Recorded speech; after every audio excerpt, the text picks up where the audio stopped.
నమస్కారం. ఆదోని నియోజకవర్గ ప్రజలకు నూతన సంవత్సర శుభాకాంక్షలు.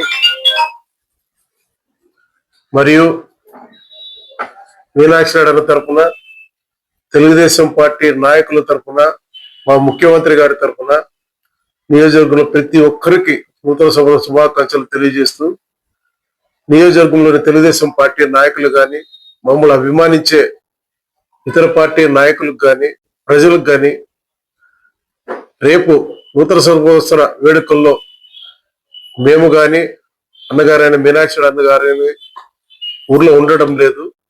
ఈ విషయం ప్రజలకు తెలియజేయాలనే ఉద్దేశంతోనే మీడియా ముందుకు రావడం జరిగింది. రాబోయే 2026 సంవత్సరం మన నియోజకవర్గంలో ప్రజలకు, రాష్ట్రంలో ప్రజలందరికీ శుభాలు జరగాలని చెప్పి తెలుగుదేశం పార్టీ తరఫున, మా కుటుంబం తరఫున ఆ భగవంతుని ప్రార్థిస్తూ అందరికీ నమస్కారం. Thank you.